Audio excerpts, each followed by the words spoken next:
Hello and welcome to the Nomiki Show. I am Nomiki Konst. So holding Donald Trump and his gang accountable is vital, but it is crucial that the Biden administration move forward at the same time on our progressive agenda. It would be a horrible miscarriage of justice if impeaching Donald Trump and bringing him to trial disrupts the work to repair all of the damage he did to the economy and to working people. That damage is bigger than just Trump, of course. We have generations of exploitation to undo. So we need to get started while the pain is so apparent and the political tide and will is running our way. Here are 3 things for progressives to fight for right now as Biden takes office. Number 1, let's expand the stimulus, and lock it in for a minimum of 2 years. Number 2, let's erase student loan debt. Just totally erase it. And number 3, let's extend the moratorium on evictions at least through all of 2021, combined with a plan for the government to take over past rents and mortgage payments. It won't work if you just do one. These 3 things are key to helping working people through this crisis. And as progressives, one thing that we can do is keep repeating that this is a crisis, the deepest economic downturn since the Depression. A downturn that has fallen far harder on low-wage workers and people of color and immigrants. A downturn that will make the economic and racial inequities of our country far worse unless we intervene now and start making things better. These 3 measures will not be nearly enough, of course, but they are an immediate start. We have wind at our backs with all 3 of these things already.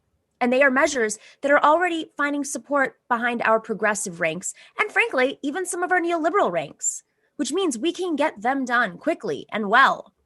And speed is important right now because people are struggling to stay afloat. We know this. With all the horrors in our face right now, it is easy to lose sight. And I think the corporate media have lost sight in some ways of how desperate life has become for so many of us, for so many Americans, for so many immigrants. People are out of work, months behind on rent, dependent on charity to feed their families. There are food lines around the country that go miles long. Every day that this goes on inflicts long-term damage on the future. The 3 steps of stimulus, debt relief, and rent relief will ease the immediate crisis for many people and create a space for the larger changes this country might have, like passing Medicare for all.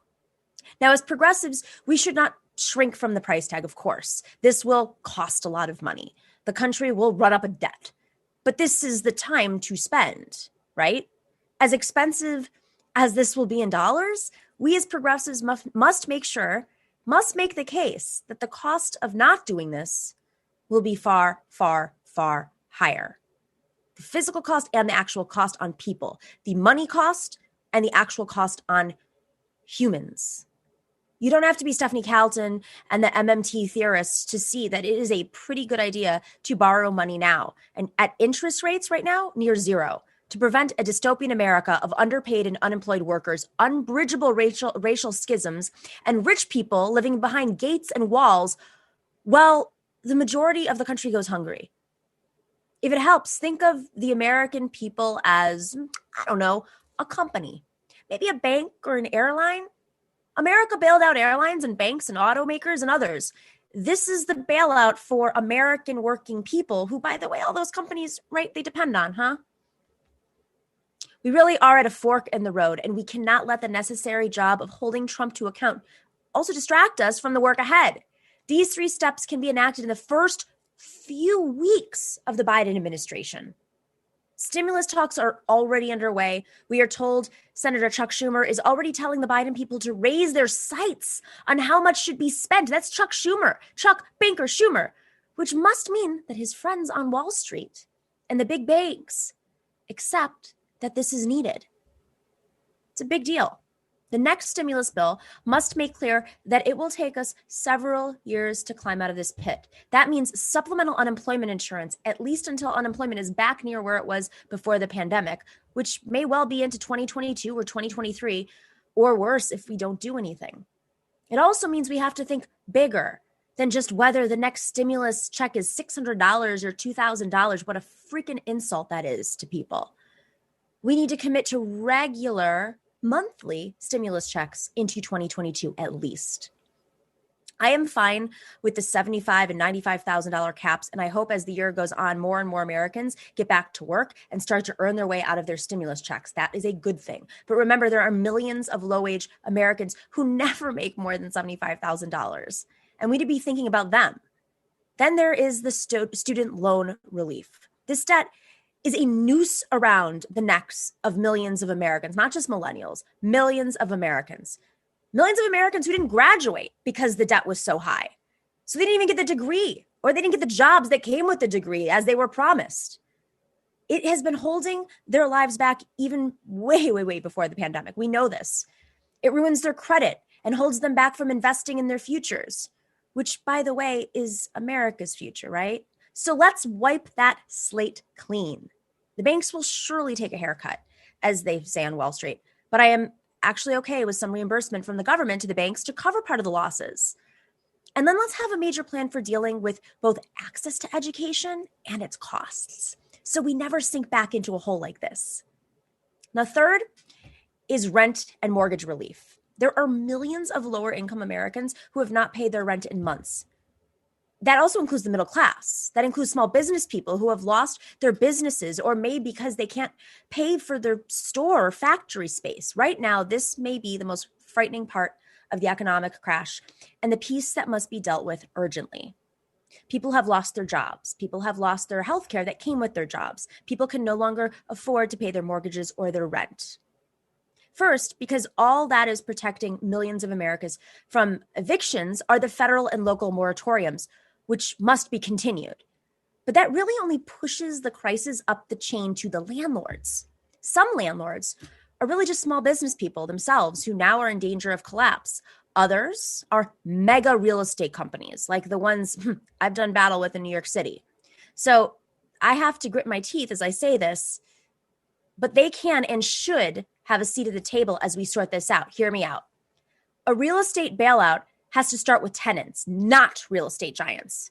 But we need a plan that cleans the slate of back rents and back debts and lets all of us, debtors, banks, realtors, tenants, start 2022 fresh. No, hear me out for a second, because they have an interest in keeping the rental market going. If rental companies, if developers see that people cannot afford to move into apartments or move into new homes, that affects their bottom line. So if the corporate Democrats don't want to hear us tenants, us lowly tenants, then maybe they'll listen to their big donors in the real estate industry who also have a stake in this. Maybe there are weird, strange bedfellow allies in this, which of course leads to my bigger point. The pandemic will end sooner rather than later if Biden is able to slap the dysfunctional vaccine effort to attention and create mandatory mask enactment. Let's just pick September, okay, as the month that we can resume whatever normal will look like after this. The vaccine can tamp down the health crisis, but we need sustained stimulus, student debt relief, and rent relief to clear the economic rubble and get us all back to school and back to work and onward to rebuilding a country better than the one that's crumbled around us way before this pandemic. That is what is needed. We have a lot more to discuss in coming weeks. We'll be doing special coverage on Inauguration Day, so definitely set your calendars for that. And if you don't know already, we are in the midst of reading our first book for our TNS book club. It is Thomas Paine and the Promise of America by Harvey K. He has signed the books for our TNS book club members. We are in the middle of it right now. You can see my bookmark, my notes everywhere. We have our first interview up already, but we're doing another interview with the TNS book club questions coming in. If you are a TNS book club member, email us your questions about the book at thenomikishow@gmail.com. Definitely go check that out if you want to join. Patreon.com/thenomiki show. We have a wonderful show today. Chris Rabb is here, and so is Arun Chaudhary, who actually recommended our second book club, which we'll get to. But right after this break, we're going to talk with David Moore. We're going to walk through one of my obsessions, the Democratic Party. Democratic Party has just released the rules for electing a new chair. Oh, wait, by the way, it just happened, just like that. So he is going to talk about it. There was no election. It just happened. stay tuned. We'll drop the info on that. Stick around, click that subscribe button, smash that like button. You know the jam. You know the jam. We got to do this. We got to get the conversation going. We will be right back after the break.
All right, welcome back to the Nomiki Show. So I want to give you guys a little bit of a background on DNC, how the DNC functions before we get to David Moore.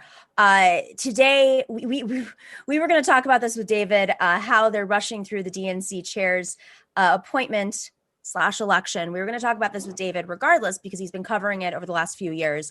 But while we were preparing, there was some breaking news that former South Carolina Chair Jaime Harrison is going to be the lead of the DNC National Committee, the Democratic National Committee, the DNC, and that is an appointment by Biden. Jaime Harrison, of course, ran for Senate against Lindsey Graham just this last cycle. I personally think it's a weird decision for Jaime Harrison. It's not a loved position. People always have complaints with the DNC chair, no matter who it is, even if it was somebody who instituted a 50-state strategy. I feel like he could have gone bolder, maybe got an appointment to the administration. He had a huge campaign. They raised a lot of money. It really, he came out looking like a hero out of that campaign. But Jaime Harrison, was a former state party chair in South Carolina, not notoriously known for being a party that has a visionary Democratic Party. He's a nice guy. When I was covering the DNC chair race, he did run for DNC chair in 2017, which is in February. If you recall, there was a packed field, including Pete Buttigieg. I mean, what's so funny about this actually is Pete Buttigieg came out with an appointment to the administration, but Jaime Harrison got DNC chair. And knowing both of those people, I would say I expected Jaime Harrison to get an appointment to the administration. I just think he has more of the, I don't know. I just think that it's a smarter pick, frankly. But it's strange because people are always complaining about the DNC, rightfully so, and the leadership. And even when the DNC was led by more Democratic, lowercase d chairs who instituted real investment in state parties and local parties and trainings, working with unions, they people still complained about them. So anyways, let me just do a little bit of background on Jaime Harrison and kind of how the DNC functions. So 2017, there was an election. And the reason why there was an election was because we did not win the presidency, meaning the Democrats didn't. When the Democrats win the presidency, traditionally, they appoint somebody. And really, in the past, even the elections for DNC chair have not been anything like it was in 2017. And that was a result of course, the Clinton Bernie primary, but also the fact that Hillary Clinton shockingly lost against Donald Trump. And folks who supported Clinton suddenly felt as if, their entire worldview had shifted, or in many cases, there were a lot of DNC members, voting members, who had criticisms of how the campaign was running or how the DNC was being run, and just held it to themselves because they were loyal Democrats who wanted to support the nominee, or even earlier in the primary, just support Hillary for an array of reasons, whether it was old relationships because the Clintons have been around forever, or they were afraid of challenging the status quo because, there was a belief that the Clintons were vindictive and could get back. I don't think that's a secret that they would punish folks for not falling in line, or they just wanted a woman president, or they like the neoliberal ideology, or the big one, they actually had a financial interest or stake in the Clinton presidency. But I think for the folks who came out and supporting Keith Ellison, I mean, the race was very tight in 2017. Dorsey, we don't need to have that on screen anymore. It's okay. The 2017 race was extremely tight. It came down to 2 ballots. There were a lot of people in the race. They started to bow out last minute and, fall in line behind Tom Perez. It seemed very similar to actually the way that the Joe Biden, everyone started endorsing Joe Biden in the primary. Keith Ellison definitely had the movement behind him. He had unions behind him. He had more democratically elected DNC members behind him, as opposed to appointed DNC members. There are a lot of folks who are appointed to the DNC and sit on important committees. Most of the important committees are just people who never ran for DNC, but were appointed. And a lot of those people have conflicts of interest, which is why on the Unity Reform Commission, the conflicts of interest situation went really far. I was personally targeted. Other folks on the commission were targeted because we wanted to ban conflicts of interest. People who were appointed that had business with the DNC, had business with major presidential candidates, whether they're lobbyists, consultants, they should not have a vote in the DNC. And they should also not be appointed to important oversight committees like the Rules Committee. Whereas you have other members of the DNC that have run from their communities to be DNC members. Traditionally, they're more progressive, or they're a little bit more, they believe in due diligence. They believe in having a transparent structure. And a lot of DNC members, they weren't aware of a lot of these these problems until the 2016 primary. And it all unveiled before them. So the DNC chair's discussion was hearty. Ray Buckley, who's a chair out of New Hampshire, I mean, he would have been a great DNC chair. He was the first to say, he's been sitting on the executive committee, or he was sitting on the executive committee for several years, and he never saw the budget of the Democratic Party. That's like if, say a big bank has a board and the board never saw the budget. That's just not normal. This is a corporation, and corporations have to be run that way, whether you're a party or not. So, he was very concerned with where all the money that was being raised was going. Most of that is disclosed, and that's why during the Unity Reform Commission, which came later, I talked about a crew of consultants getting most of the money because it was all disclosed, because we have laws in this country, financial laws. So, the DNC chair's race was heated. Jaime Harrison, I will say, he's a nice guy. I enjoyed my interviews with him, and he was honest, but I didn't agree with his answers. I asked him things like, should lobbyists be allowed to sit in the DNC? And unlike other folks who are running for DNC chair, who reversed their positions later, like Pete Buttigieg, or just kind of like danced around the subject and didn't deal with it head on, he said, yeah, we need the money. We should have lobbyists in the DNC. So to me, that is a big signal as to what kind of DNC will potentially, how it'll be run. And it concerns me because I believe the only way out of this disaster is to have a DNC that's in alignment with labor, the way it used to be, and have a DNC that's not just investing in every single state, but is investing in every single community. I mean, we see what happened in Georgia when I believe the DNC wrote off Georgia years ago, but people in Georgia were like, no, no, no, no. There are more Democrats. And same thing in Arizona. There are more Democrats than you think. And so folks started to self-organize. But the burden shouldn't be put on community members to do that work. What are people donating to the Democratic Party for? For ads? You have to do the work in between the cycles. You have to register voters in between the cycles. You have to look at the data and say, where can we win? Where can we recruit candidates at the local level to fight these big battles? Where can we work with unions, especially in red states, to fight for our candidates, but also these ballot measures? I mean, it's absolutely amazing that in Florida they were able to pass a $15 minimum wage, but they couldn't win the presidency. Or they couldn't, support Joe Biden, or they couldn't support other Democrats. It's shocking to me that in red states across this country, we have had ballot initiatives that are left-leaning, union-aligned and union-backed and union-organized. But in those same states, we lose Democratic seats. And to me, it comes down to Democrats not investing, the capital D Democrats not investing locally. And Tom Perez has received a lot of criticism from the outside, but also from the inside at the DNC because, he claimed he was going to have this 50-state strategy, but instead he allocated like pennies to some of these parties to revive themselves. I'm going to be right back with David Moore, but I just wanted to give you my overview before we go into that interview.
Welcome back to the Nomiki Show. Our dear friend David Moore is back. He's the co-founder of Sludge. Go check out Sludge. read sludge.com, and he's a member of the Brick House Cooperative. He did a piece, which is so timely because we were going to book him, and then the news broke. But he did a piece recently titled. He did a piece titled DNC finally releases rules for next week's chair election. And as somebody who has personally covered the DNC extensively, I was like, wait, hang on, that didn't come out. And I immediately texted a bunch of DNC members, and they were like, we just learned what's going to happen. And I think before we get to this, just so folks know, that's the norm. The DNC will say, we're having an important meeting of blah, blah, blah, rules committee. Maybe they have a date, maybe they don't. They announce the date last minute, and then they'll put out a press release like 2 days before the meeting in some city across the country, and they expect and that's the press's warning. And then if they do get there, if they work for a well-funded press, they're escorted to a basement in a hotel in which there's no Wi-Fi. Which is very hard for the press. So simultaneously, things like this happen very abruptly. They're not on the books in advance because, once again, the corporation of the DNC is not a transparent and open and democratic lowercase d institution. So, David, how did you learn about this before we get to the choice, which wasn't a secret? Great. So thanks for the opportunity to talk about this. So, of course, this morning, the news came out that President-elect Biden and Vice President Harris will be putting forward Jaime Harrison as their nominee for chair. But first, I'd like to flash back to over a week ago to this week, Monday, when many of the DNC members who are responsible for this election were still in the dark about how it was going to happen, when it was going to happen, and even who was running. In other words, DNC members from all different types of backgrounds had been asking the DNC staff and the Biden-Harris campaign, which is sort of transitioning into the White House in various roles, what was going to occur, how the election was going to be conducted, especially given the pandemic and given that they wouldn't be able to be all gathered in person in DC like they normally would to elect a new chairperson, and they had not heard back anything. In addition, there's another group of pro-reform DNC members who we had covered in a story last month. And this group of over 24 and now over 36 pro-reform DNC members had sent a letter to the DNC to try to start a discussion about the things that you just raised in your very apt introduction about the party process and basic transparency measures of the kind that you would find in any other organization that are completely lacking in the DNC and that have been, in fact, voted down by various DNC bodies. And those 36, now 37 signer DNC members have not received any acknowledgement or response to their letter seeking to discuss reforms to the party. And the DNC is currently still led by Secretary or DNC Chair Tom Perez, former Secretary of Labor. When I was covering the chair's race and into the Unity Reform Commission, this is me editorializing, but I will be very forceful in this. Tom Perez is not known for being the most responsive person, chair, candidate, whatever. I had interviewed every single chair candidate several times, including Jaime Harrison, who had no problem being interviewed. And we could not get an interview with Tom Perez. We had to literally chase him down on an escalator. Mm-hmm. And then finally we got it. Mm-hmm. And it was because we had the cameras live going that he was shamed into doing this very brief interview. And then that kind of spilled over into the DNC. And I would hear from DNC members how he just wasn't responsive. He was belittling. It was like he didn't want to be there.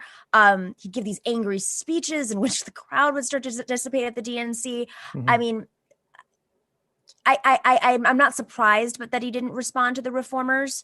And the reform, I think there are more reformers in there. That's just, in the middle of COVID, in the middle of the presidential primary, in the middle of a lot of crises, how many people could sign on.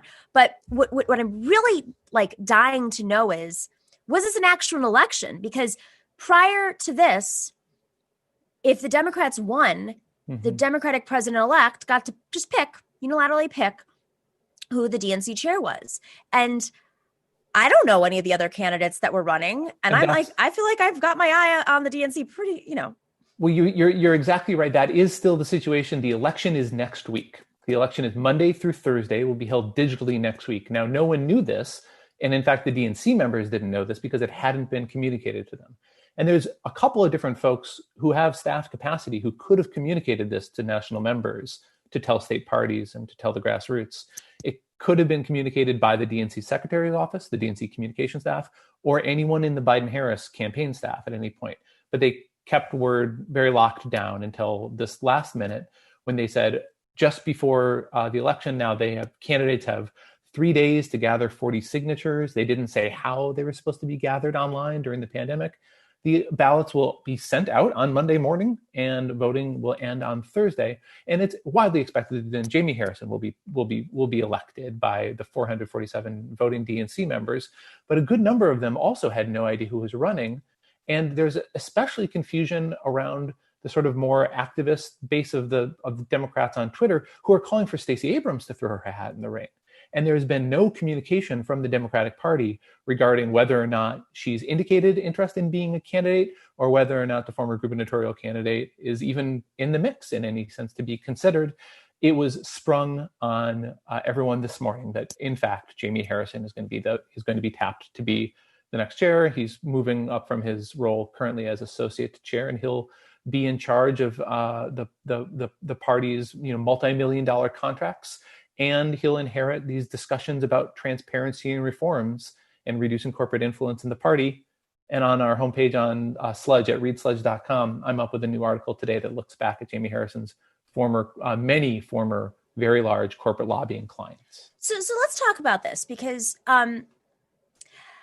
if folks recall, soon after the DNC chair's race, in which Tom Perez won on the second ballot with votes that abstained were not in the room, I should say, for the first ballot. It wouldn't have happened if those people had been in the room. So basically what had happened was, there's a lobbying effort on all the sides. And there were some people who didn't want to have to deal with saying they're supporting Tom Perez in the chair's race. Mm-hmm. So they said, okay, fine. If he gets to the second ballot, I'll support Tom Perez. So they stayed out of the room. Mm-hmm. And it was self-preservation, and the vote was much, much, much closer. And so they decided to vote with Tom Perez on the second ballot. And in between those ballots, the ballot names and the votes were not released, which was something that all sides had agreed on. So right. Keith Ellison did not get that list of names, so he could lobby in between because there were like hours between. There were all these crazy speeches. It was insane. And he wasn't able to get access to that. But you know who did? President Obama, Valerie Jarrett. So he started to make those calls to lobby some of the votes to switch for the second ballot. And then on the second ballot, Tom Perez won. Now, I bring this up because Jaime Harrison ran for chair.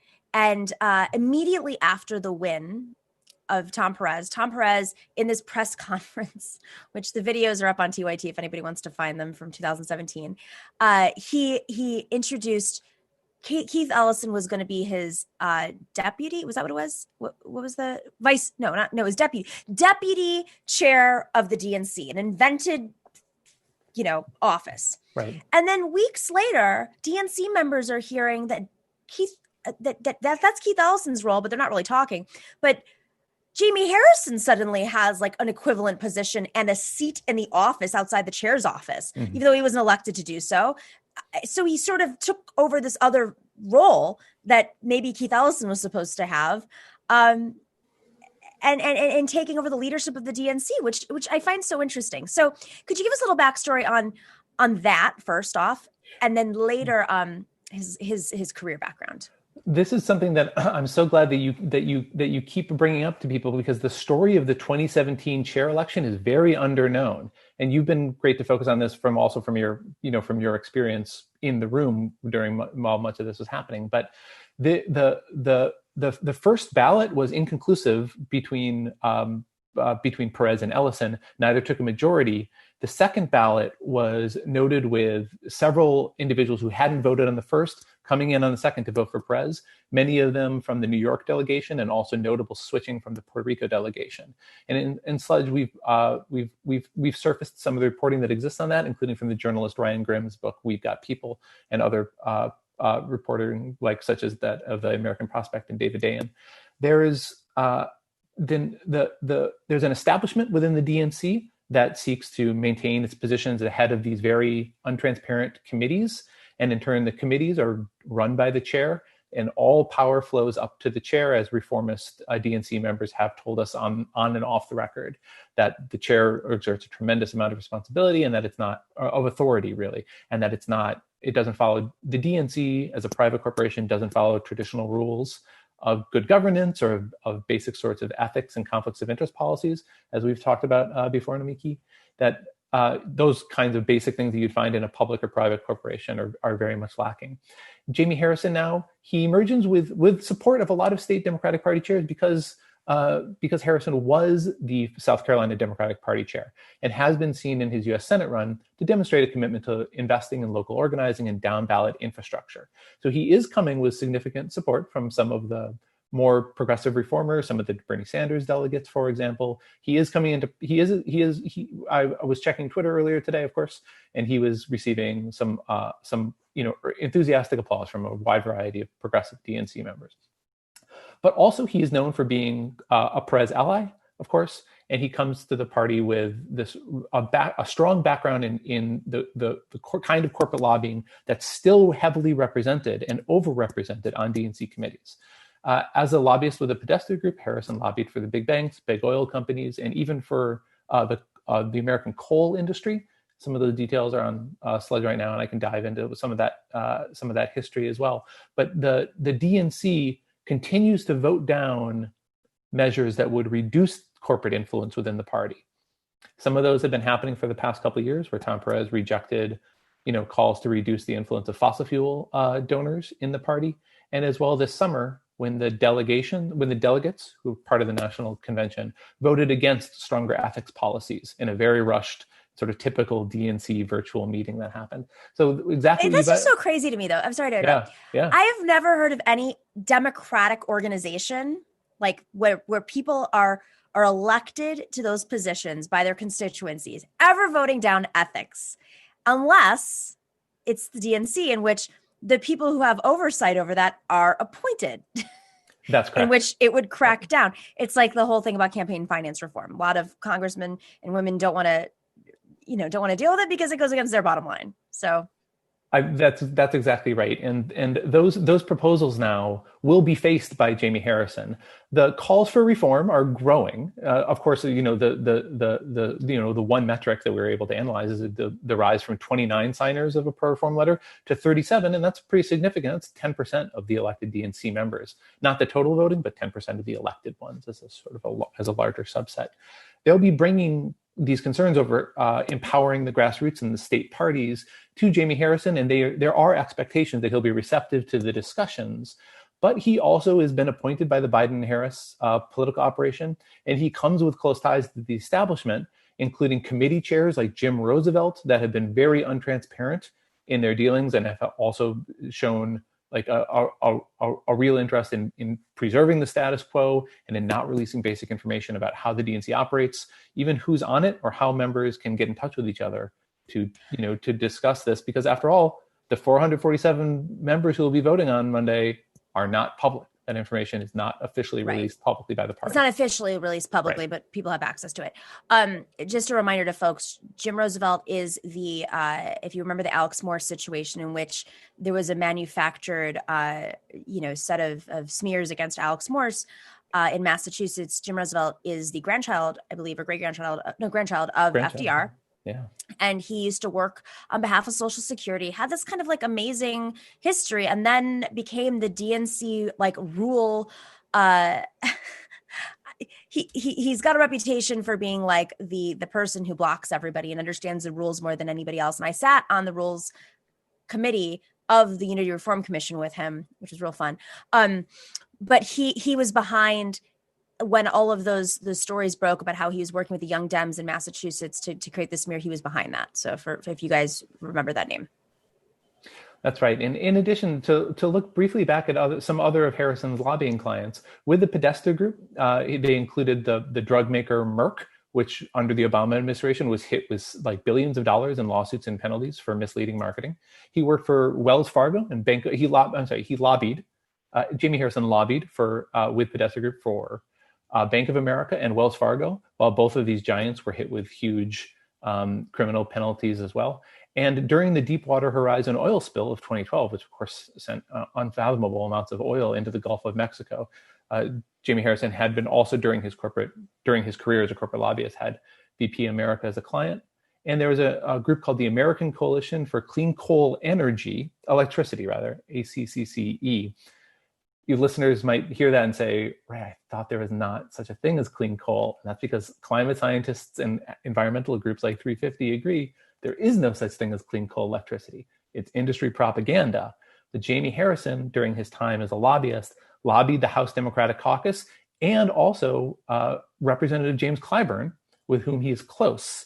He lobbied on behalf of this coalition of American coal companies while the Obama administration was moving to try to enforce stronger climate regulations. They were looking to undermine that through lobbying and communications. So he was, in a way, working against the environmental goals of the Obama administration.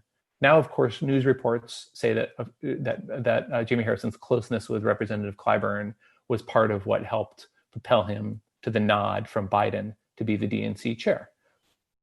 What I don't understand about this is people looked past not everybody, but a lot of folks in the movement look past Jaime Harrison's background when he ran for Senate against Lindsey Graham. He has rebuilt his reputation, rebranded himself, I should say, as being a more or less, Democratic Party hero, raising a ton of money, running a very good campaign despite the odds, coming out looking great. Why on earth would he want to be DNC chair, which is a thankless position, which pretty much everybody hates the DNC chair from every aspect? It's pretty much a hack position because you're just representing all of the lobbyist interests. I mean, the only thing that sticks out to me is he just is really good at that game because that's where he comes from. But in my mind, I'm like, why wouldn't you lobby for something in the administration, an appointment? Why wouldn't you run for Congress in one of these districts? I don't understand the logic behind this. I feel like it's just on a professional level, a really bad career move for him. I can speak to what's known about the chair's position. In addition to controlling this cycle from 2019 through 2020, the DNC raised and spent around $445 million as an approximate figure. That's a significant amount, and the party chair has a high degree of authority over that budget, including setting contracts with favored vendors and with law firms like Perkins Coie that tell me more that reach multi-million dollar lucrative contacts. In addition, I've seen it reported that the chair's compensation package is quite generous, and I believe the ballpark that I saw was around $250,000 at least. But that could be a floor. And if you think about how often you see if Tom Perez on MSNBC, there's quite a bump in visibility that's quite beneficial to a future whatever Mr. Harrison's next steps could be. But for right now, reformers and more establishment sort of party figures alike are welcoming Jaime Harrison's the announcement of what was likely, what was expected, and where the indications were that he is the Biden-Harris pick to lead the party for the next several years, with a strong relation, in part his strong background in fundraising from his Senate campaign, in which he raised record amounts of money of cash. That wasn't like a genius. It wasn't like, oh, I'm a master fundraiser. I mean, sure, he absolutely did call time, as every candidate does, and he probably had deep relationships, but he was running against a figure that was a target. And just like Amy McGrath, I don't think Amy McGrath went in there with this mastery of fundraising. She just ran against and had the establishment's backing, running against Mitch McConnell. So, I mean, I hear you on that. It's not like South Carolina is this Democratic state. It's not like he, if somebody ran, and I understand why people are saying Stacey Abrams, but, in all honesty, I'm of the belief that the party needs to be run by somebody who understands the mechanics of the party. And I do think Jaime Harrison does understand the mechanics of the party the wrong way. I don't think that's something that Stacey Abrams comes with. And I feel, someone like a Ray Buckley, there are a lot of people who really understand the kind of makeup of the party and have led state parties that have done good or are transparent. I say Ray Buckley because New Hampshire has an extremely democratic process, is very transparent. And he was on the executive committee for years. And he was one of the people who first kind of talked about the budget not being known by even the people who are supposed to make decisions over the budget, but they never were. They just go to events around the country. and for that, Buckley was removed from his committee position by Tom Perez in October of 2017. Key point. Right. So, before we wrap up, is there any signal from some DNC members as to where this could take the party? We'll keep reporting on that on Sludge, but I haven't right now. Since the announcement of brand new today, there's a lot of sort of welcoming and a general sort of sense of enthusiasm among the progressive party leaders on Twitter. A quick scan sort of suggests that there's laying the groundwork for a collaborative relationship. And the pro-reform members who I spoke with for our Sludge coverage emphasized that they're genuinely interested in a productive dialogue. They're interested in doing things like reducing the influence of at-large members and being able to evaluate the efficacy of the party's budget. And these are measures that they think will strengthen the party and put it in a better position to compete down ballot. A lot of states underperformed in the 2020 election at down ballot, congressional seats down to state legislative seats and more local races compared to how Biden did nationally. And they're interested in getting at that. One member told me they're interested in I won't say a mini autopsy report, but I'll say a sort of a smaller scale look at where what the shortcomings were of the 2020 election in states like North Carolina, where the member was from. And so with South Carolina as well, there was expectations that with the amount of money that Harrison raised, that perhaps the race would have been decided by a closer margin. It wasn't. Now looking ahead, I think the reformers have asked for a meeting by the end of March to be able to begin discussing some of the continued process, since they haven't heard back yet. And we'll be through inauguration for another week. I'm not sure if Mr. Harrison is going to be able to take that up, but I know that there's now a larger group of pro-reform DNC members who will be pushing for a response. And some of their names and states are published on an open public letter that's included in our Sludge coverage. Folks can visit readsludge.com and find those names, and some of the other, there's, if you find the person who's most active on progressive Twitter, that person will be able to be able to point you to the accounts of some of the other members who are welcoming Jaime Harrison's nomination now. I'll just close with my personal take here.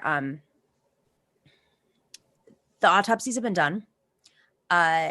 If you're a DNC member who comes from a state, I would urge your state party to do an autopsy, not expect it from the national, because things have been,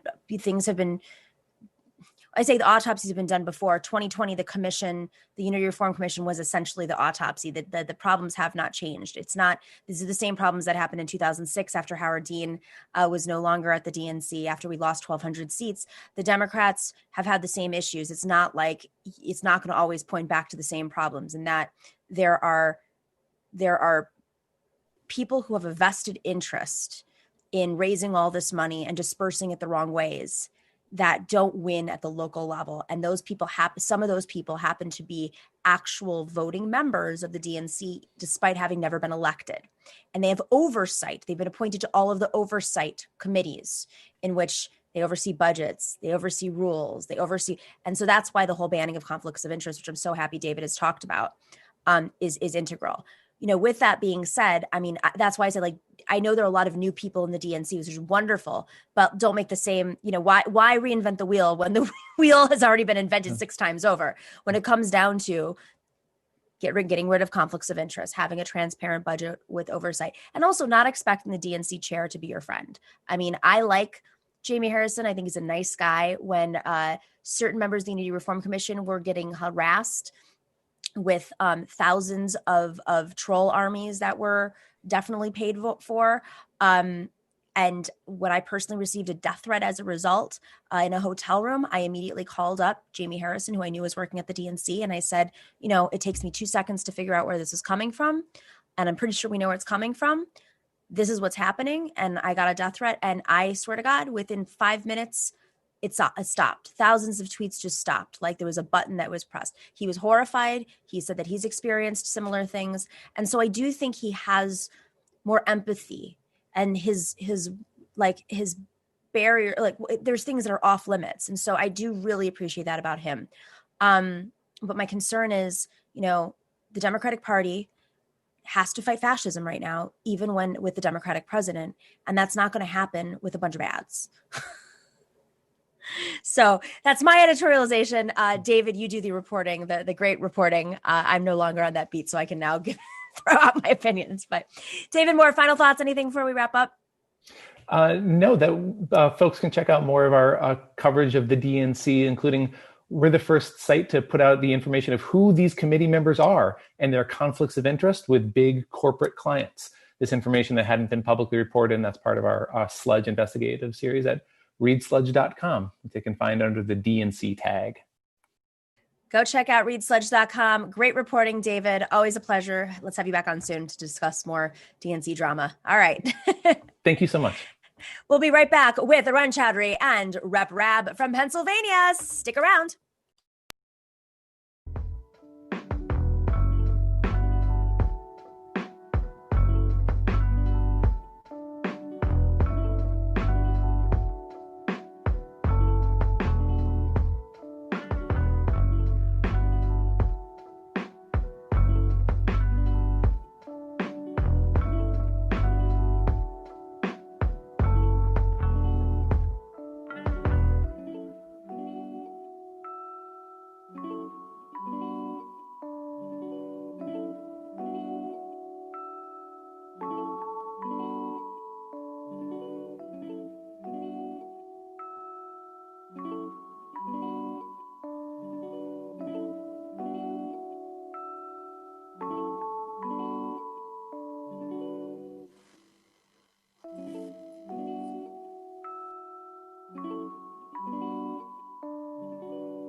Welcome back to the Nomiki Show.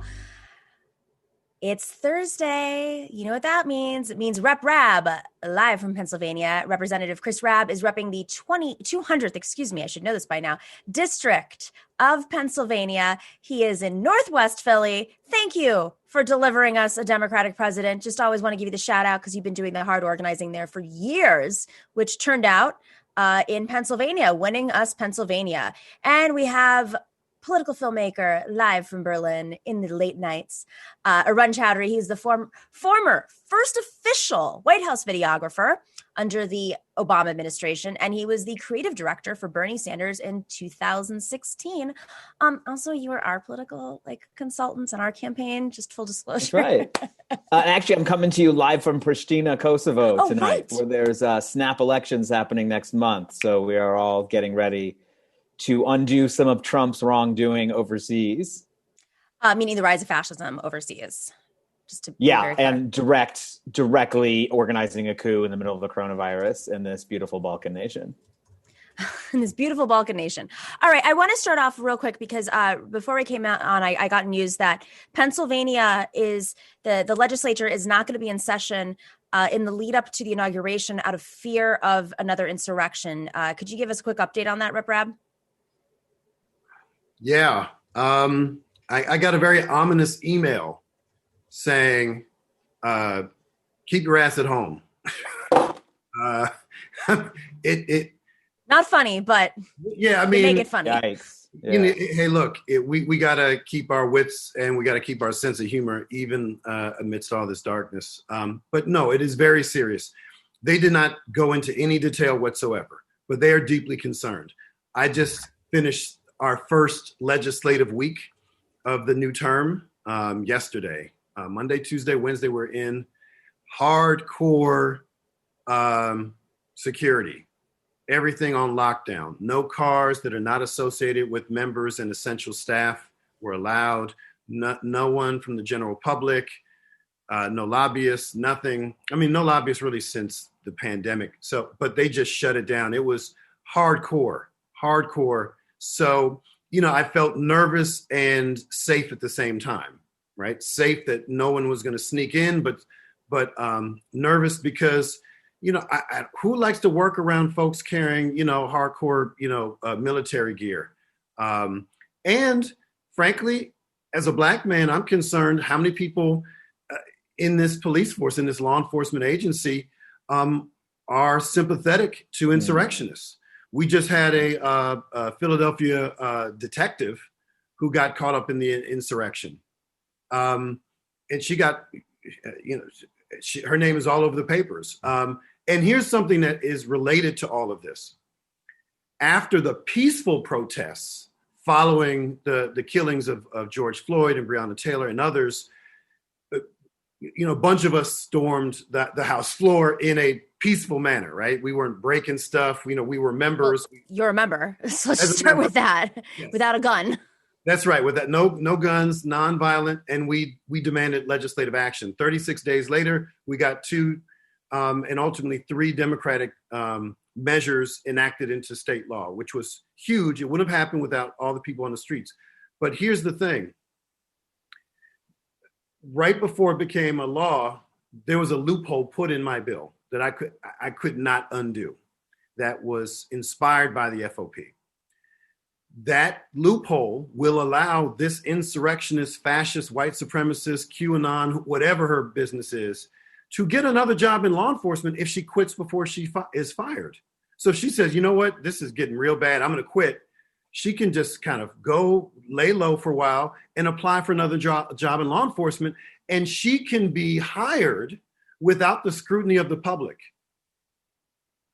because of this loophole in the law that was based on a bill that I introduced. And so this hits us not just in DC. This hits us not just in our state capitals. This hits us at home because we are essentially being policed by folks who may include amongst them anti-democratic, thereby, you know, fascist, white supremacists, anti-Semites, xenophobes, and such. And here's the greatest irony. Yesterday morning, I was in a Judiciary Committee hearing, and I was sitting next to the founding chair of the Law Enforcement Caucus. He's a former police officer, and he was not supportive of the movement for Black lives, to say the very least. So as we were adjourning, I said to him, I said, hey, man, when can I expect a public statement condemning the violence and the insurrection in DC? He says, what are you talking about? I said, well, there was a white mob that beat the crap out of a white police officer with an American flag. Wow. This is why. What are you talking about, he says? He said, I said, so when is that statement coming out? He goes, I hadn't really thought about it. And I said, he got beaten with an American flag, and he was a law enforcement officer being beaten up by vigilantes. And he just walked away.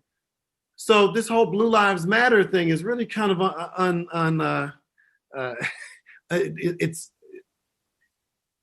we knew it was BS in the beginning, right? But this puts a point on it that if it's not in service of what they want for their own narrow, deeply problematic reasons, it's just a slogan. It doesn't mean anything. And the folks who were the most opposed to looting and protest and all these other things that related to Black folk and related to racial justice more broadly and opposing police terror, who were so up in arms, are silent. And silence is indeed complicit, right? Is complicity. Mm-hmm. I'm really happy you bring that up because before we go to your run, I would love to hear your response. one thing that's happening right now, alternatively to the silence, the enablers. I mean, it's even happening on the left. Folks who are not discussing this or who didn't talk about it the day of. I mean, it's very strange. You start to learn a lot about people through their silence. But simultaneously, you're seeing in communities across America, people step up and say, I recognize that person from that video, whether it's colleagues, whether it's the former Olympians who recognize that Olympian who was there, or family members. And we're just going to roll a quick video because this was I feel like this should be a bigger story because it takes so much to do this. Let's play that clip. Oop. Hold tight.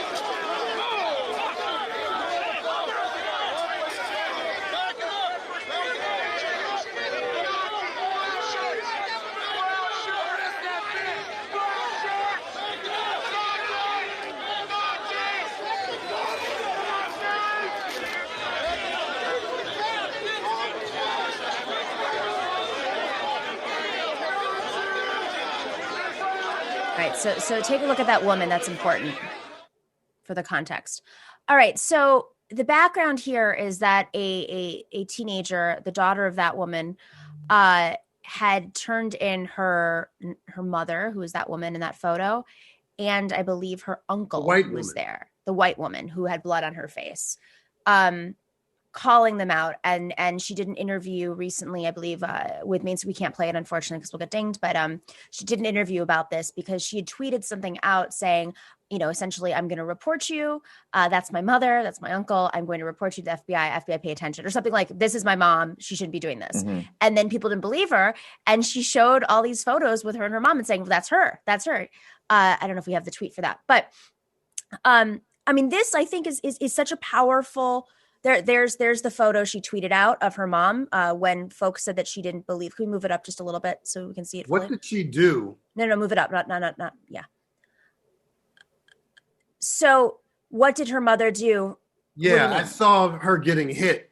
I assume that she provoked the woman who hit her in some way. If she hit hers, or maybe I'm not sure what the provocation was, but I think that what provoked it. I think what is concern is the feds are asking for folks to identify anybody who attended these violent, whether they had guns or not, or stole podiums or not. Mm-hmm. They're asking folks to identify them. And she was there supporting Trump. And I believe it was a lawmaker, as a person of color, if we look at that, or no, excuse me, not lawmaker, law enforcement, me, who pushed her.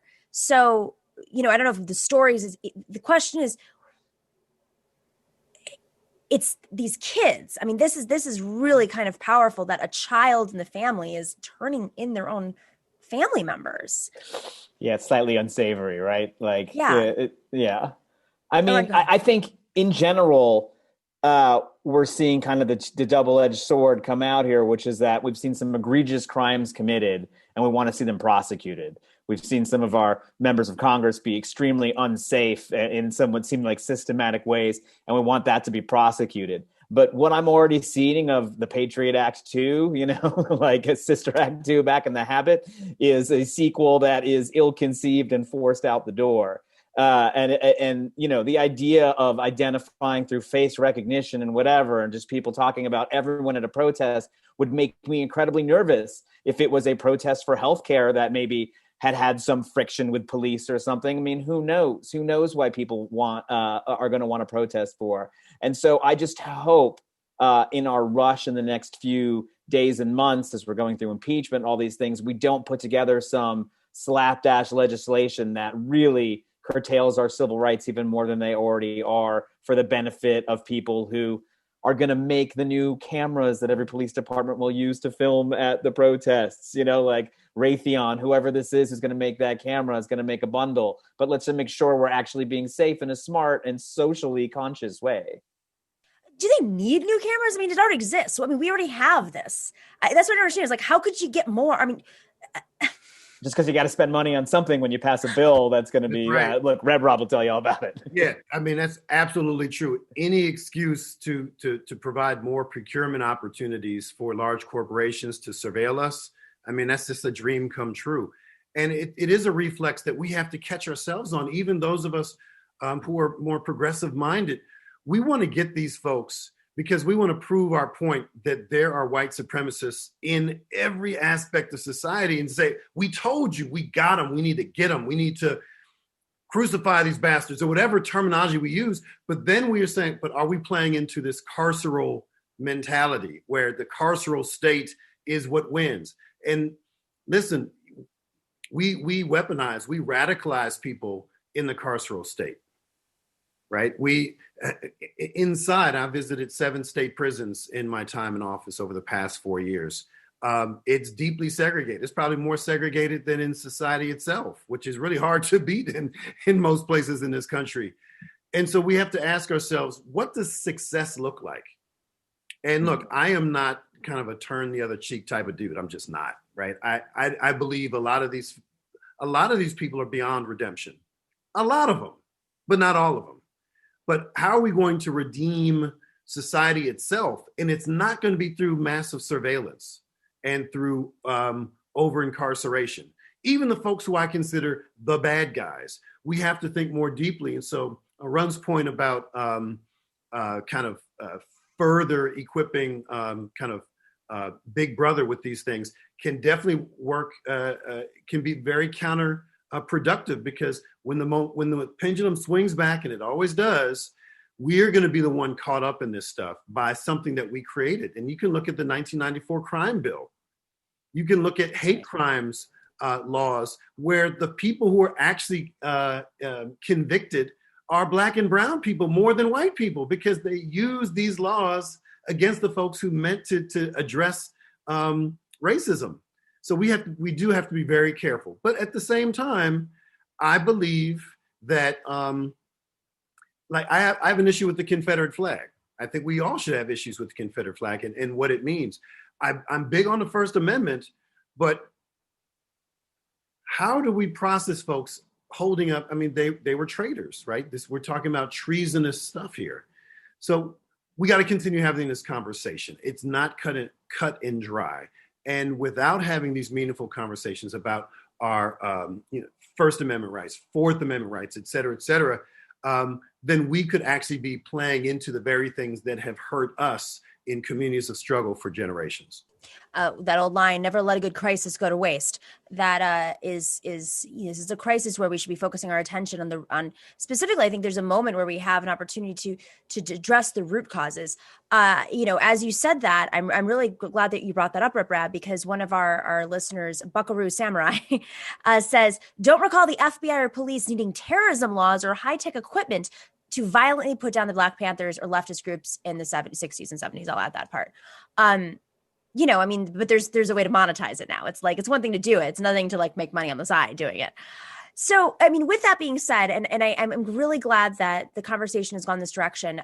Our friend Branko Marcetic wrote for In These Times. He argues that it's time to placate Biden and work with him to make things go smoothly. It's time for the left, or excuse me, it isn't time. I can't believe I said that. It's time for the left to raise hell to make sure that we get what we want, which is material supports to make life better in America right now. And this is a great piece you should go check out if you can in these times.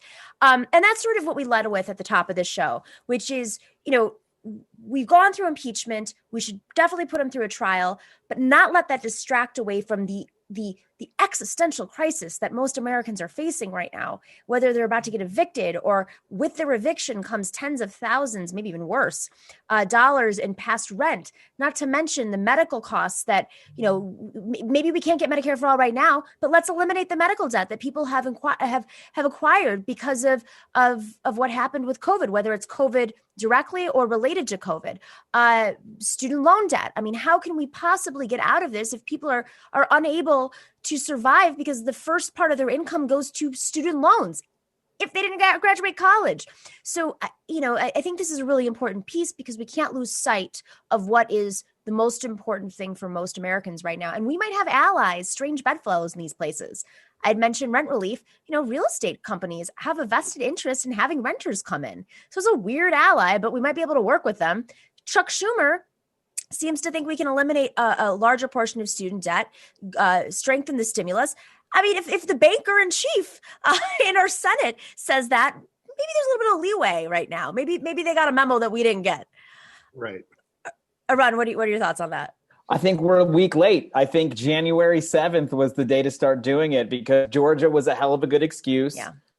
Don't mess up our hair. We're trying to do this thing, man. Okay, I get it. But now the thing is done. There's mathematically not a better time than now. We're already seeing the results of not doing that. Like the Biden administration is already indicating they're going to do the least amount possible. I don't think necessarily out of malice, but just out of they're trying to get placate the right, placate the left. But we're hearing about $1,400 checks now, right?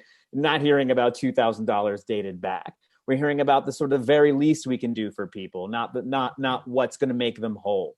So I think it's the right thing to do morally because we need this. I think it's the right thing to do politically. Some good old democracy and stream of party two is already written in stone, and that is the House.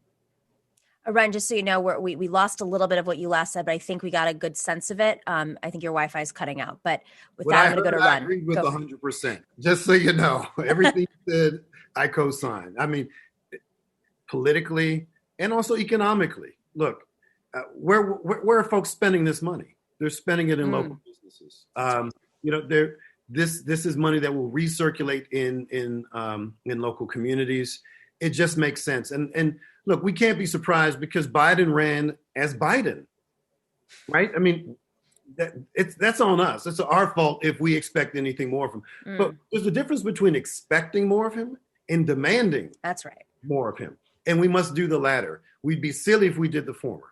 So we have to do this, and it's not obstructionist. It's not cannibalistic. Oh, why can't Democrats get together? No, there are people in Congress who are there who have expressed their commitment to progressive values that transcend their party affiliation. I'm one of those people in Pennsylvania who is committed to my values more than anything else, particularly as it relates to communities I care about most, including and beyond my constituents. And that's really important because that is our moral responsibility collectively to push our nation forward, right? Because I believe if, this left-right thing, it can get a little confusing, but we believe as progressives that we want to move the country forward and not regress, right? And not go back to the bad old days, right? Of even greater structural inequalities as codified in law. So we can do that, but we have to raise our voices. And it's not to say it's our way or the highway.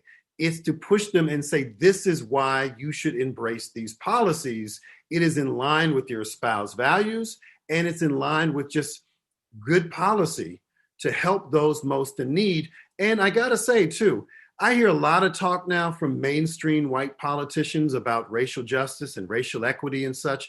If it doesn't meaningfully address the racial wealth gap, they're full of shit, right? And listen, you're not gonna even raising the minimum wage tomorrow to $15 an hour does nothing to address the racial wealth gap. There's a difference between income inequality and wealth inequality. And for all the women who are watching, you all have 5% of the financial wealth on the planet. 5%. It should be 10 times as much or more. This is structural. So if we don't have meaningful policies that address systemic issues that allow for these disparities to continue, then we are part of the problem. And our silence, our inability to organize and to push the Biden administration in the right direction, that's on us. And if not now, when? I mean, this is where we actually might have the political will of not just the neoliberals, but even some conservatives. Like I said, when the real estate industry is suddenly like, whoa, hang on a second. Like, people aren't going to be renting my apartments. We got to figure this out real fast. It goes so far that it affects even their bottom line because they're thinking quarterly, but we're way past quarterly at this point in terms of crises. Arun, your Wi-Fi is a little up, but do you have any thoughts? Let's see if we can get you in there before we wrap up. Agree. Now we have loaf, as Bernie said, one crumbs. But I actually do think you can dig to people like Schumer. They are some of the pressures 2022 and 2024 and the primary, the Democratic race. And I think that just, the folks like Justice Sunrise Movement, higher political cost for this kind of equivocation, because we see people their potential primary opponents more than we used to. And that's... Oh, we're losing you.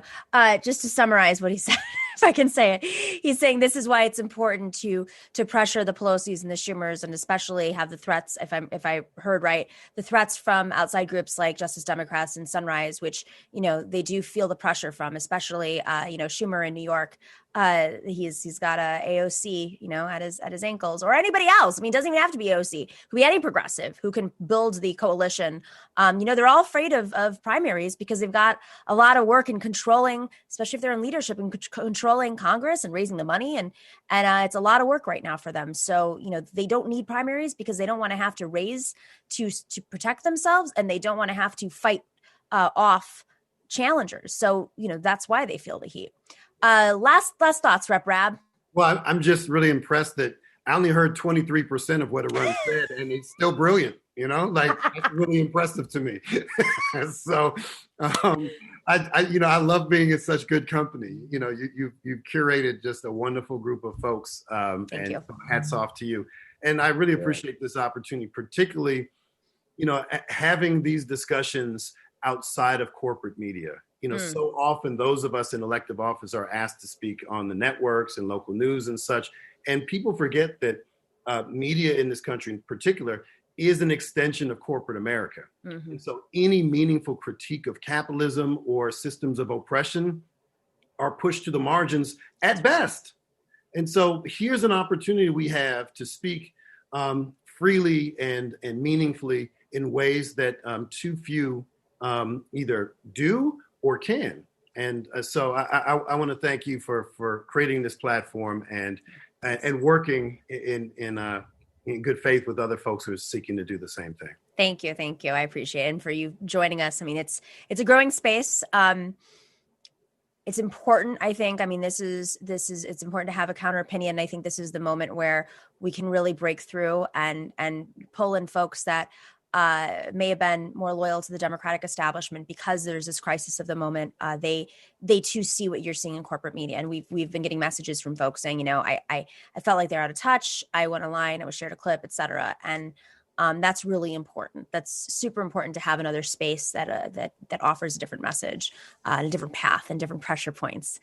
So thank you, Rep. Rabb. Thank you, Arun Chaudhary, who's coming in from Kosovo, just hanging out, just advising people who are challenging fascists. That's just what he does, on a day-to-day basis. Man, what a life. All right, everybody.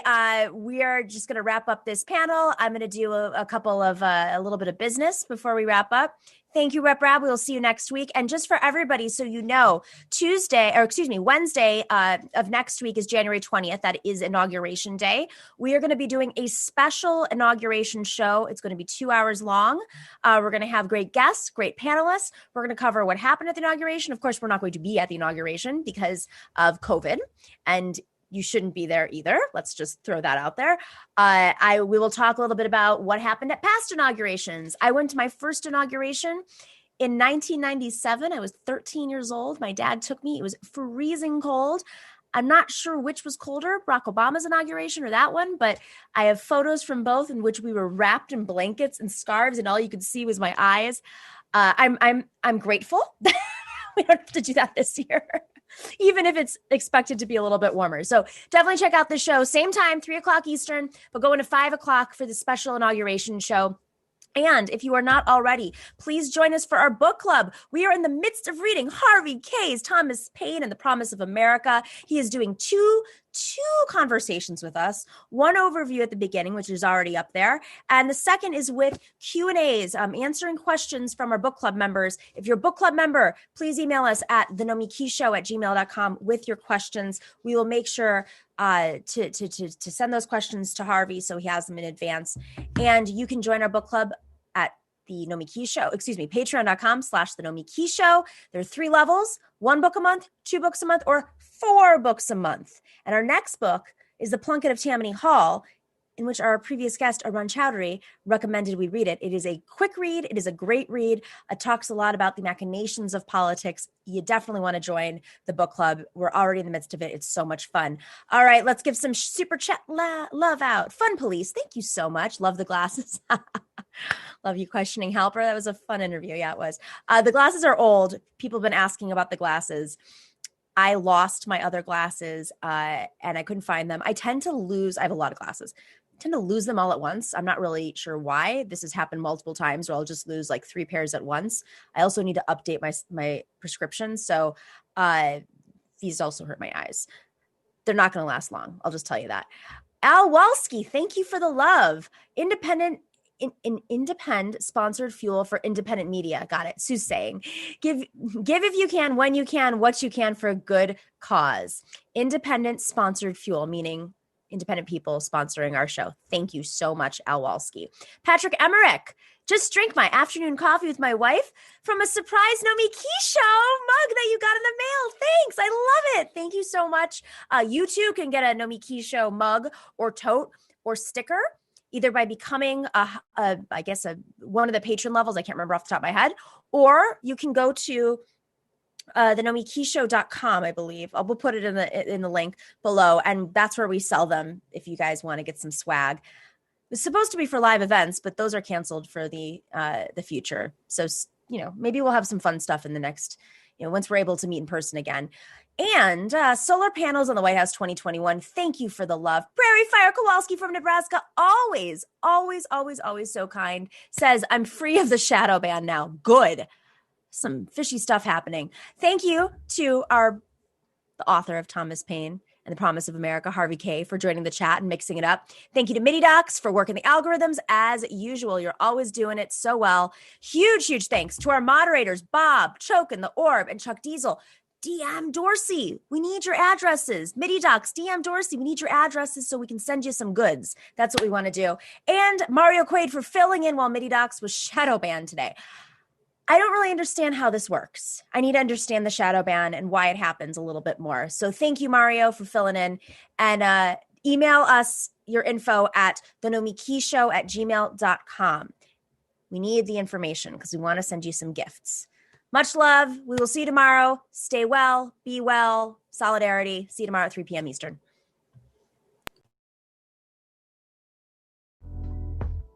And that's Bijou the dog, who's sitting at my feet right now.